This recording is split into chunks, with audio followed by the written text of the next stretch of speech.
A horrific story came out of the suburbs of Atlanta, Georgia. William and Zach Zulick, both LGBTQ activists, were accused of sodomizing their adopted sons, now ages 9 and 11. Now, the story became national news, but after their arrest and not guilty plea, all the media attention just suddenly disappeared. That was with the exception of one outlet, Town Hall, whose author, Mia Cathell, scoured courthouse documents, jailhouse calls, and more. Now, what she found was that this story was much worse than those initial headlines. Now, not only did these men who were married allegedly rape the two boys who were adopted through a Christian special needs adoption agency, they were pimping out their children to nearby pedophiles in the Atlanta area suburbs. And by the way, it wasn't just sexual abuse. A family member told Mia that the boys were forced to stand in a corner for 8 hours straight over back-to-back days as punishment. They were only allowed to move to eat or use the bathroom. William was also witnessed slapping their younger son hard in the face. They were just abused every possible way. I mean, are you worried about the boys? Of where they are, or? I mean, yeah, but I definitely can't talk about that. Joining us now is Town Hall reporter Mia Cathell. Mia, what else have you learned beyond what we laid out? And who was it in that tape that we just heard? Yes, so in the recorded jailhouse tapes that Town Hall obtained, that was one of the adoptive fathers, William, who, in his own words, he describes the armed raid on their mansion, which is custom built and designed by him.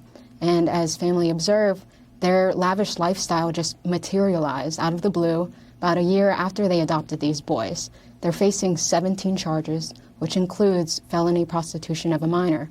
In a taped confession, the other adoptive father, Zachary, he admitted to sending this filth, this child pornography, to almost 12 people. So to date, there are still suspects out there, under investigation. We still have not unmasked them. There are no names, but they are circulating graphic videos of these abused boys. Now, Mia, this 35-year-old Zach Zulick was previously accused of raping a child, but was never charged. So how were these two able to still adopt? And everybody knows I'm the adoptive mother of 3 children. So this story is very, it really cuts me to the core here, as I assume it does with everybody. But how was he allowed to adopt? That's something that just shocks me. It's just incredible that something like this could have happened. But we already knew that America's child welfare system was broken. But for such a case like this, so egregious, part 3 of my 4-part investigative series, which releases tomorrow, will be detailing everything I found out about this so-called Christian faith-based special needs adoption agency and how a same-sex couple was able to receive services from them. And there's just so much wrongdoing that happened with the state and how they failed these 2 children. Now, Mia, you report that this particular couple was the darling of the LGBTQ media and even participated in a no-hate campaign. Meanwhile, behind the scenes, they were, as you laid out, they were allegedly committing some of the most despicable acts that anyone could do. Right. They were prominent LGBT activists in their niche community. And so they walked in the Atlanta Pride Parade. They were always networking on social media. And so my months-long investigation was digging into how a suburban pedophile ring could just hide in plain sight. They were using popular social media platforms like Snapchat to send the child pornography and Grindr to connect with other child predators. And this is not just Georgia, it's happening in other states. Do we know how these 2 boys are doing today? They're back in foster care. That's all the state will say.